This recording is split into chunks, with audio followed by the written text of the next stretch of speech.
I'm Walter Cronkite. This is the story of Mustafa Kemal ATATÜRK, the strong man who in a little more than a decade led Turkey out of the Middle Ages and into the 20th century. The story, The Incredible Turk, as the Prudential Insurance Company of America presents the 20th century.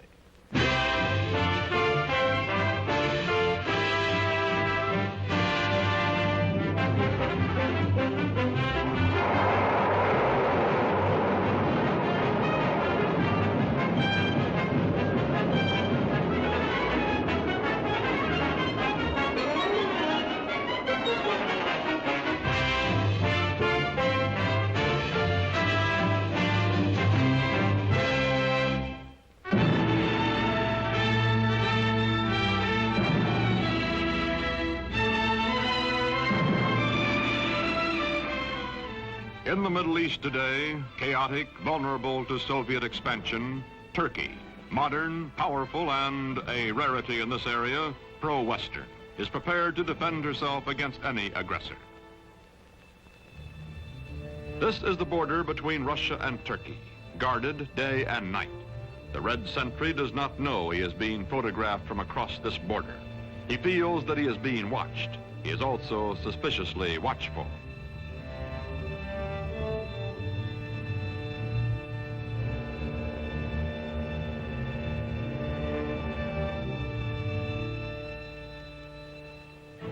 Today, Turkish cavalry defends the broken, desolate terrain at the edge of Asia Minor.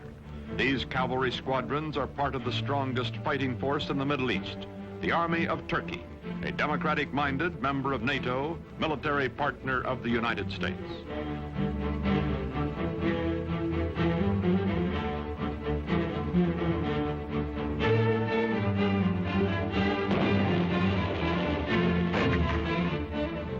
Modern Turkey, strong and stable, was created out of a dying Oriental despotism by one man, unique in history, Mustafa Kemal, called ATATÜRK, father of the Turks.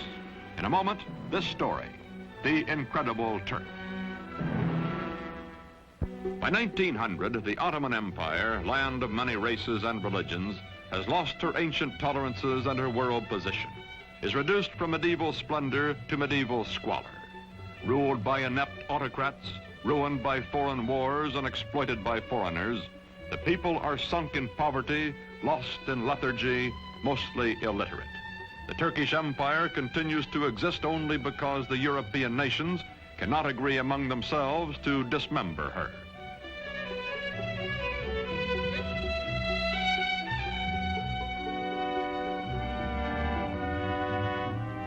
Before World War I, Germany has plans to embrace Turkey as an ally, then to subjugate her as a satellite.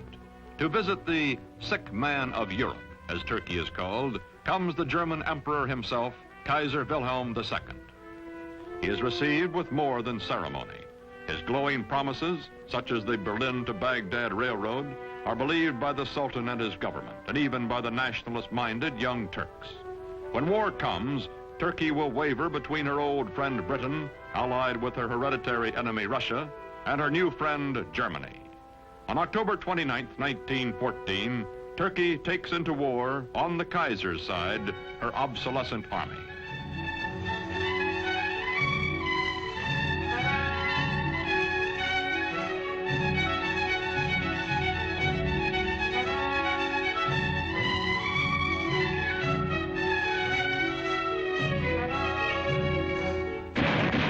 February 1915, the British plan to force the Dardanelles past Gallipoli, take Constantinople, and free Russian shipping in one naval campaign. Mustafa Kemal is an unknown officer commanding a feeble Turkish division at Gallipoli. His brilliant strategy and ferocious personal leadership changed the course of the battle, the campaign, and the war. After 10 months, the British signal defeat and steam away, leaving on the historic shore of the Hellespont a new hero in Turkey. One victory, one great military commander are not enough. The defeat of the Central Powers by the Allies brings the end of the old Ottoman Empire. It is carved away, leaving only Turkey proper, a much smaller and more homogeneous land which, with leadership, may become a nation. November 1918. The ships of the victors crowd the harbor at Constantinople after World War I. From the palace of a weak and corrupt sultan, there comes no opposition. Turks bowing to Mecca accept their fate.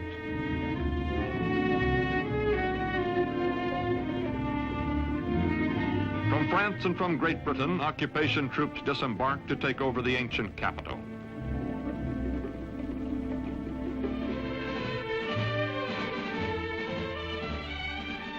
Sure that the Allied armies in Constantinople will do nothing to prevent it, Greece is preparing for an invasion of Turkey. On May 15, 1919, the Greeks land their troops.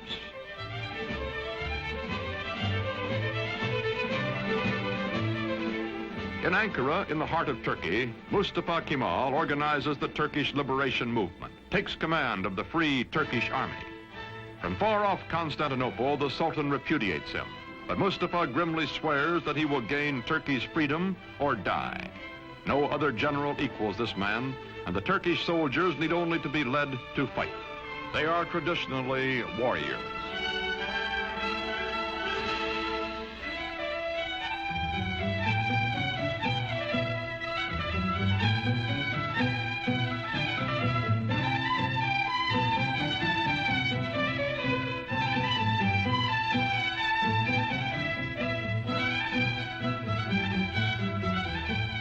Quickly, Mustafa Kemal gathers the forces of an occupied Turkey under his almost unchallenged domination. His hastily recruited bodyguards stand ready to defend him with their lives. Mustafa Kemal pits his cold, inexhaustible toughness, his unyielding determination, his knowledge that the people are with him, against the continued fanatic opposition of the Sultan's government. Ammunition must be made by hand, by old men and hungry workmen, boys and children. Mustafa Kemal's Turkey is going into battle with the Greeks.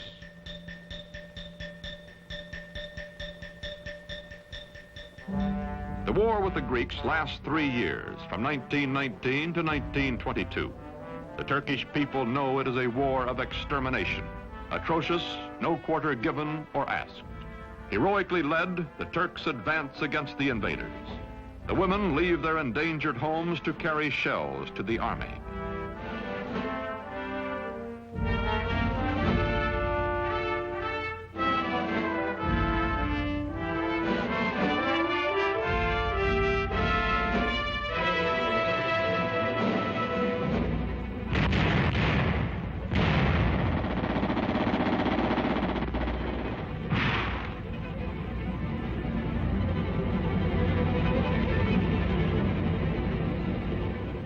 September 1922, the Greeks are driven back to the Aegean Sea.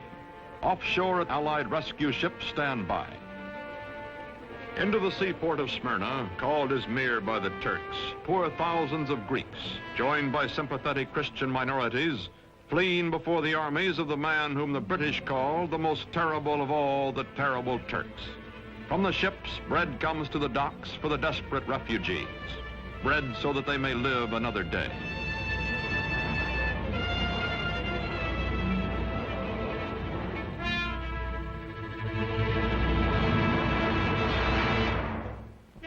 September 9th, 1922.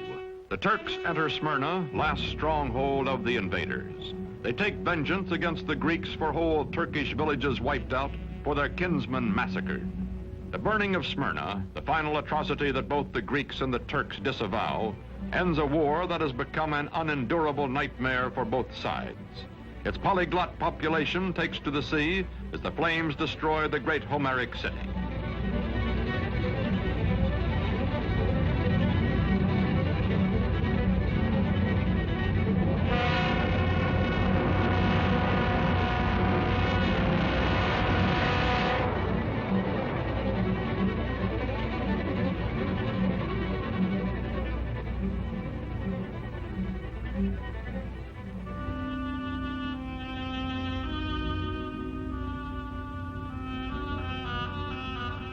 Star and crescent fly over liberated Turkey. Mustafa Kemal Pasha, married to a woman of Smyrna who personifies his ideal of Western freedom for all Turkish women, is chief of state and supreme commander of the army. With the winning of the war, he removes his uniform, never to wear it again. He is now granted dictatorial powers by the elected National Assembly. In Constantinople, to be officially renamed Istanbul, the foreign occupation troops are evacuated. In the fall of 1922, Sultan Mohammed VI, whose family has reigned for 7 centuries, fears for his life and goes into exile as crowds cheer his going. Mustafa Kemal's victorious army enters Istanbul.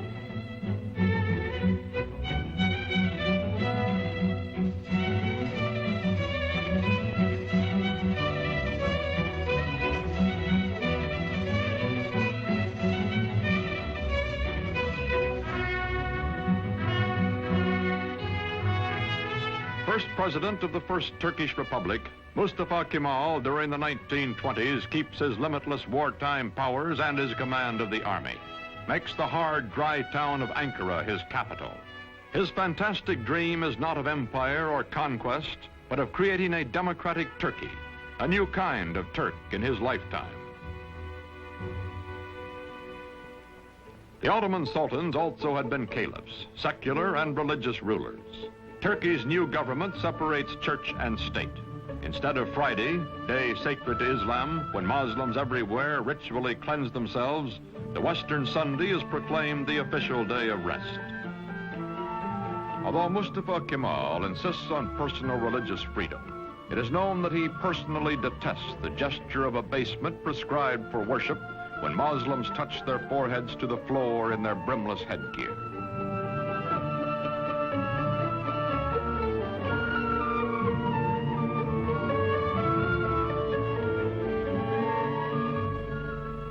To Kemal, this headgear, the fez, symbolizes Turkey's Oriental fatalism and ignorance. He will abolish it.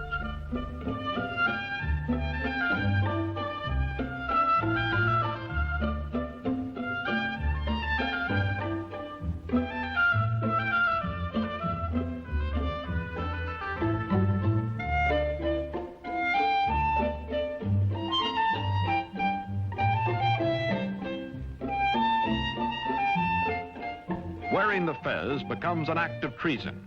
European hat makers unload in Turkey.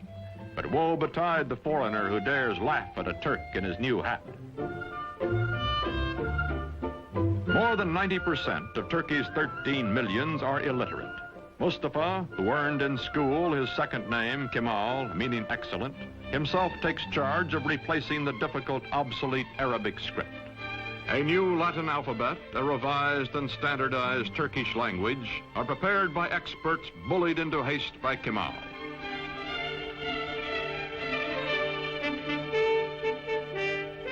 To make a modern nation capable of government by the people, all Turkey must be sent to school.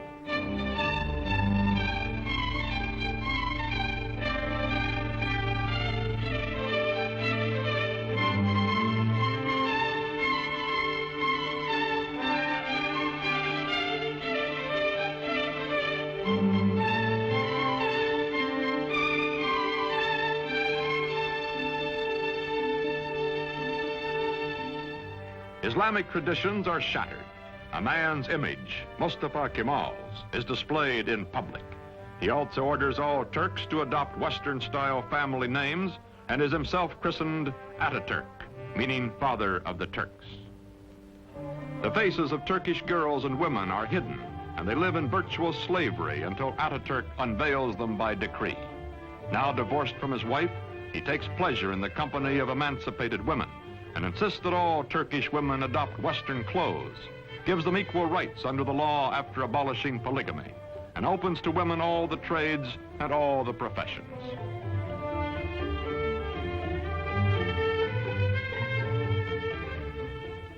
ATATÜRK, who has eaten the black bread of poverty and lived in the front lines of war, acquires the trappings of power.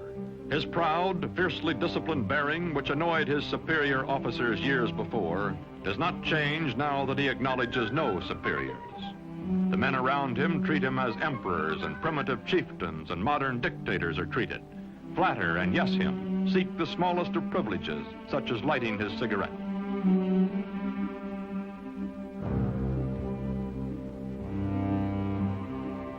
Man in a hurry, he has no time for opposition or for modifying his programs. Is too concentrated to pay the slightest attention to the awkward and harassed civil servant who is about to drip peach juice on his shoulder, or to the waiter who will wipe it off.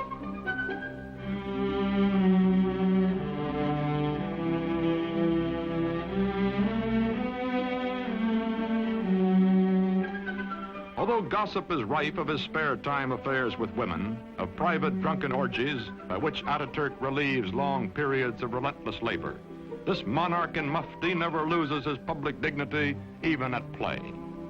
He is adored, also respected, also hated and feared and ruthless in dealing with those who oppose him. Now he goes into the countryside, to remote villages, to archaic farms, to rouse the lethargic and primitive peasants. His credo, Turk, be proud, work, be confident.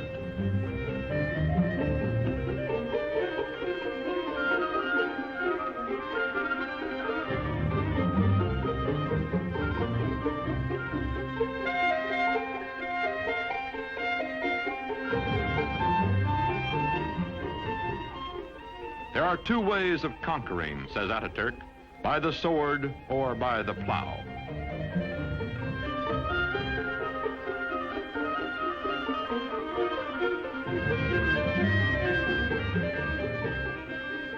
To show his phlegmatic peasants what he wants, he buys land, demonstrates the advantages of tractors. Ataturk, son of a civil servant, military careerist, now all-powerful dictator, becomes a model Sunday farmer.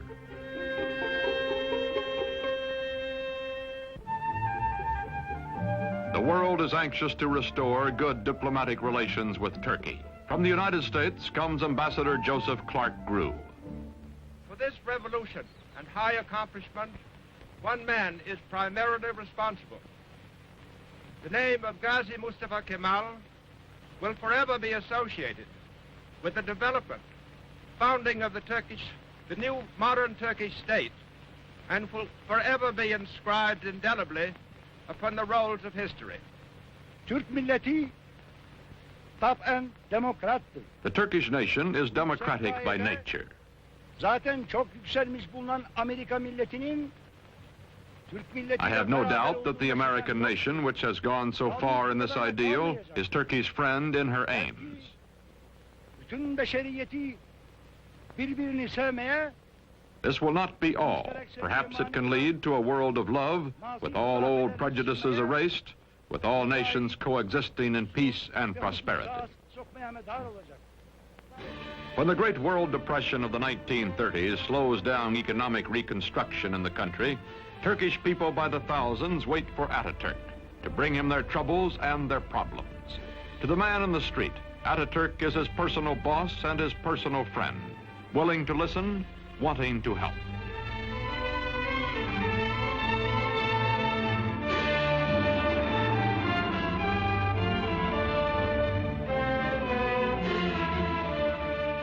All over the country, Ataturk preaches the ways of the West, scolds and harries workmen to carry out his forcible plan for industrializing the Turkish Republic.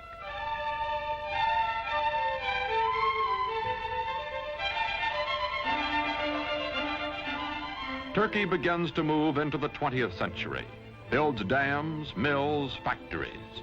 The tempo is fantastic. Industrial production under Ataturk increases tenfold. Still, there are growing pains, a poorly designed and poorly run heavy industry operating at a loss, profitable light industry deliberately run at an excessive profit to cover the deficit. Turkey's textile mills being a notable example.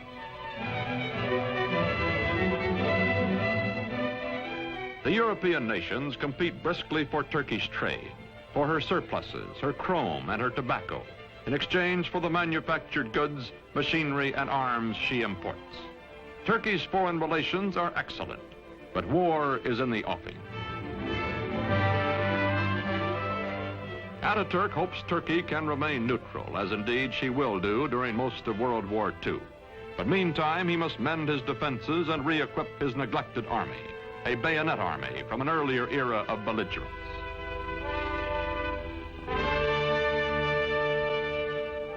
Turkey's dictator has said, Hitler will lead a dynamic nation to destruction by whipping its passions, and Mussolini will play Caesar. Time is proving him right.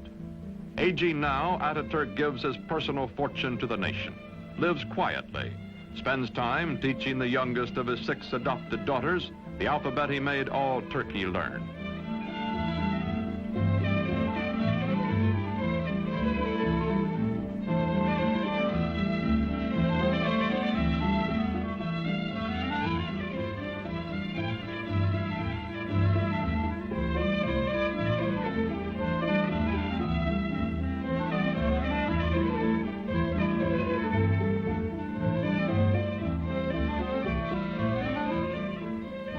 Watching his young nation, Father ATATÜRK believes in her democratic future and has preserved for her under his autocratic rule the Republican Constitution and the secret ballot which will elect his successors.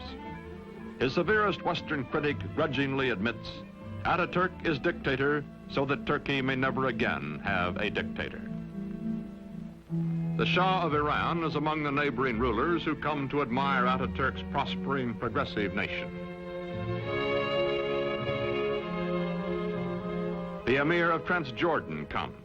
The Arab world is impressed by Turkey, but later when nationalism develops throughout Islam, none of its leaders will have ATATÜRK's genius or his convictions.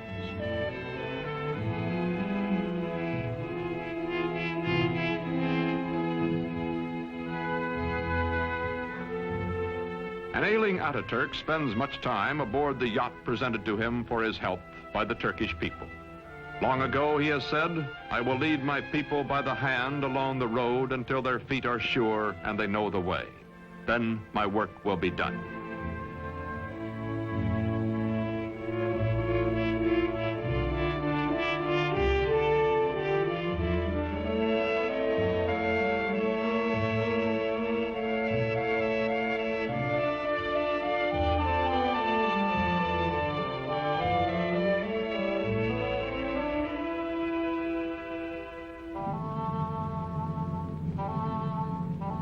On November 10th, 1938, ATATÜRK dies at the age of 58.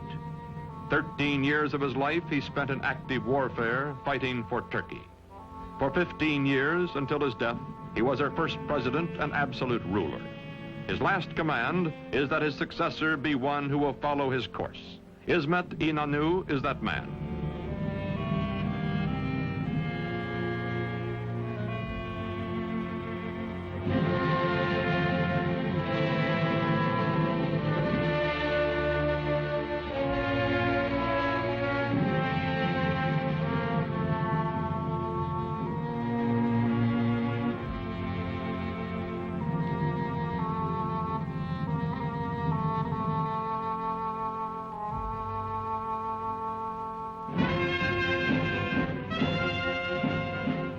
Today, this mausoleum is a shrine for his people, who well and truly mourned for ATATÜRK.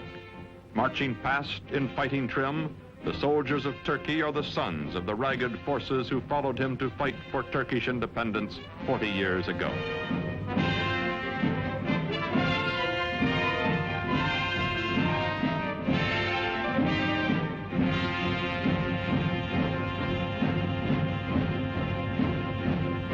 Modern Turkey is a vigorous ally of the West. She welcomes not only foreign products, but the foreign bases and men on her soil to help defend her way of life and her NATO alliance.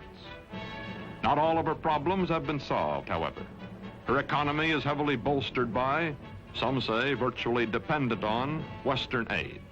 Her democracy is still far from perfect, and historians still argue about ATATÜRK, the man who in less than 2 decades made Turkey over. His methods, his tyrannies, his personal habits. Yet none denies the staggering achievements of the incredible Turk.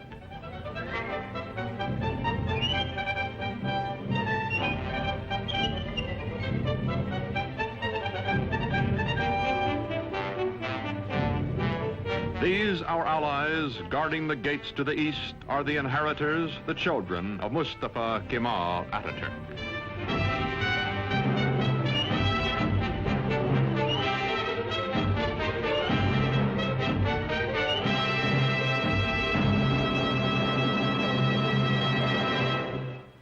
The story of next week's episode in a moment.